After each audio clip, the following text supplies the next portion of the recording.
Hey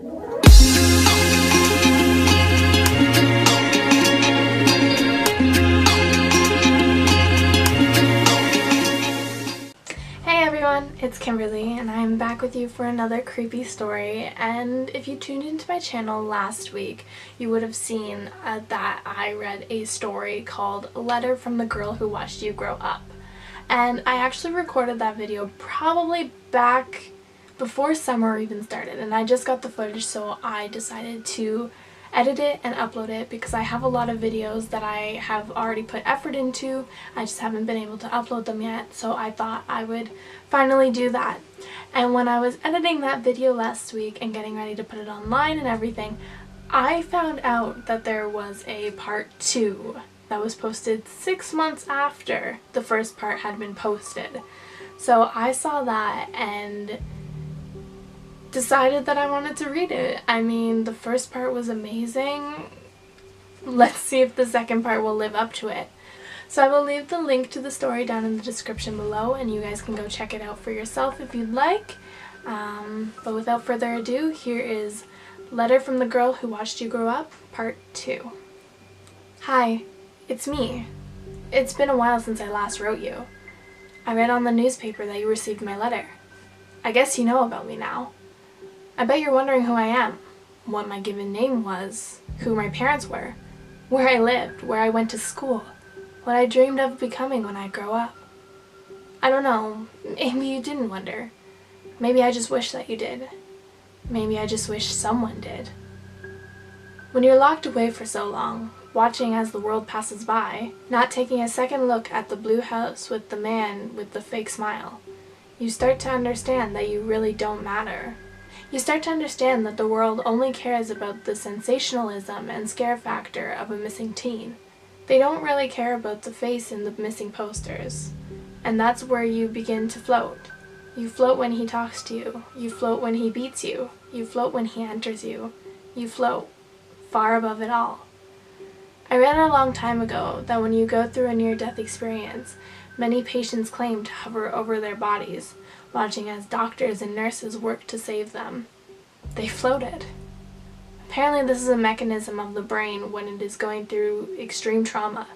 The event is so inconceivable to the brain that it begins to react in bizarre ways. It becomes detached, or at least pretends to, so that the patient feels safe. Well, I did that. I floated, watching from a distance the things that were happening to me. I guess that's what happens to you when you die a little bit every day. I guess that's what happens when they kill you a little every day. He was dashing. He was clever. He knew all the words to say. In one single second, our paths crossed and he changed my life forever. I can still clearly see that second in slow motion. The way his smile became distorted. The way he twisted my arms. The way my heart sank and drowned. An abduction is heart-wrenching, soul-destroying transaction between the captor and the abductee. In one single moment, you realize you've made the greatest mistake of your life. You wish you could go back for just one split second. Back to when everything was alright. Back to when you were still only a naive, innocent child. But you can't.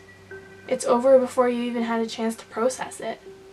And although you always thought you would take flight like a beast in a situation like this, and you always thought you would defend your body and mind with every single cell of your body, you don't. Something inside you breaks, and you easily become his prisoner. You quickly believe you deserve this for being such a fool. You quickly descend into a madness I wish upon no one. By now, you know that I lived in a labyrinth of horrors. My pain seemed eternal. It seemed like purgatory. Sometimes, even now, I wonder if I'm not still there. If all this is just some neurons in my brain creating nicer pathways and showing me the life I wish I had. But there is one thing I always remind myself of when I begin to have these intrusive and deluded thoughts. Children grow up. Maybe I was a young, naive, and easily conquered child once, but even that cannot last forever. In the end, children always grow up, but monsters, they always stay monsters. Ryan Morehouse. It's strange to say his name out loud and to no longer be afraid of it. But the strangeness of this new feeling inside me is slowly fading as I realize it was all real. The pain was real. The girls I met were real. He was real. My escape was real. I laid motionless, not breathing, eyes open, mouth dangling as he approached me. My body became tense, knowing the things he was capable of. Before he could do anything to me, I floated. The funny, beautiful irony of my story is that he taught me through pain and suffering the one trick that would bring it all to an end. I floated. I flew. As he kicked me that afternoon, I watched from above. But this time, even my physical body didn't react to the pain he inflicted on it. I can't explain to you what happened. Sometimes I think it was some sort of miracle. It was all too perfect. He really thought I had died. I could tell by the shock in his face. I was baffled by all the mistakes he made. I suppose he got used to my powerlessness. But on that day, I had a mission to save you. I couldn't bear to imagine you in his mind, in his hands, in his chamber of torture. As he dropped down to check my pulse, I knew it was over for him. He looked into my dead eyes. He stared intently into them, looking for any sign of life. And then I squinted with a half smile, startling him before I bit down into his neck. He never saw my smile coming into his skin. I think it's because he had forgotten what my smile looked like. I never knew I'd enjoyed the taste of blood in my mouth so much. As he stumbled to the ground, holding his neck and crying in horror, I stood up. And for once, it was I who looked down at him. For once, it was him who looked up at me. I could see it in his eyes, and he knew it was all over. I kicked him in his head until I could no longer recognize him. There was a numbness inside of me as I kicked and kicked and kicked. I felt nothing. In the darkness I drove. I still remembered a bit of my driving lesson I had the year I was abducted. Driving was incredible and freeing. I drove for a long time in his truck. I knew I had to get rid of the car, as the authorities probably would be looking for him and his truck after finding the letter I left you. But I didn't want to be found. I didn't want to speak to anyone. Not the police, not any therapist, not the media frenzy surely awaiting me. Not even my family. I was thirsty for a freedom that I never known. A freedom far away from every single living thing. I made it to the desert and walked out of the car, leaving his body in the back seat. I enjoyed the colors of the sun as it lightly went to sleep for the night. The freedom that I felt inside me was indescribable. It was as if I had been born again. As the stars began to dangle above me, I wondered if you had read my letter. I wondered if you felt safe now. I wondered if you were thinking about me. But mostly, I missed you, and it made me anxious. As I enjoyed my freedom in the desert, I heard something coming from behind me. I looked over my shoulder and felt his eyes on me. I quickly turned around as he laughed, blood spilling from his mouth. He really did resemble a monster now. Did you really think I would be that easy to kill? He laughed, wiping his deformed mouth.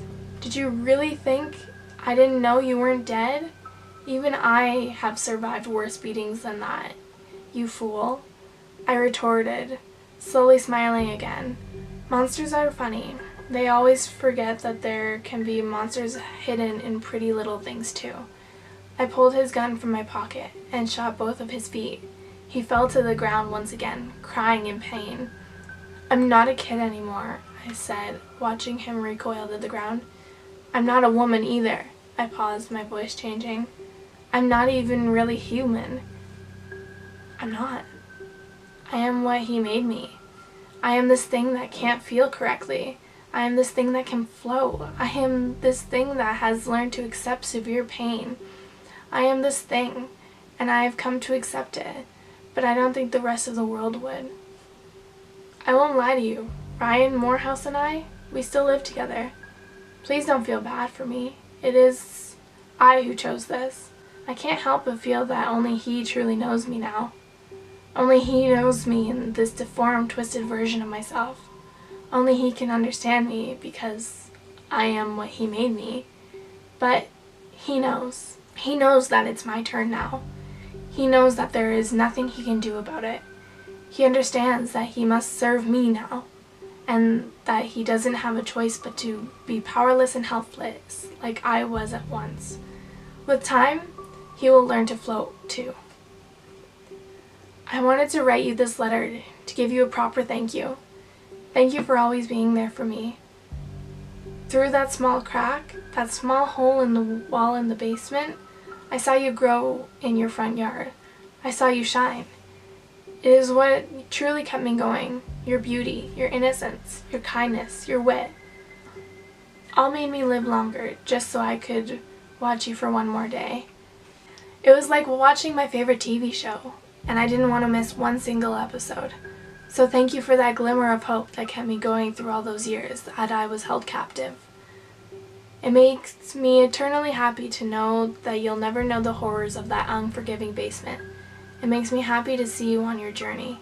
It makes me happy to know that you've put the fear of Ryan Morehouse behind you. I'm ecstatic that you've chosen criminal justice as your major. I like to believe that I had a little influence in that. I love the way you've decorated your dorm room. I also love what you've done with your hair. When the sunlight hits it just right, the highlights make you look like an actual angel. You might be wondering how I know all this. Well, I wanted to admit something to you. I still get panic attacks. I still get horrendous flashbacks, and I end up almost drowning in my own sweat at night. So, I have done what I've always done to reduce my anxiety. I still watch you. Last night, I had one of the worst flashbacks since I escaped. I could feel him inside me. It was physically painful. So I ran out of my house and drove over to spend some time with you. Watching you sleep made it all go away. The way your chest rhythmically moved up and down brought a calm over me that I've only known when watching you. I apologize that I still have not physically introduced myself to you. I'm just not ready to come out to the world yet. I still have some things to do with Ryan Morehouse before I can reveal myself. But do know, one day, as all monsters do, Ryan Morehouse will expire from this world. And perhaps only then will I truly be free. Free to come and introduce myself to you. And maybe then we can be real friends. Maybe then you can accept me for who I am. In the meantime, thank you for your help in my time of need. I'll see you soon. With all my heart, the girl who watches you from afar. 6 months ago, we received a letter. It was a bittersweet moment. We rejoiced as we realized our daughter was saved from a horrific man.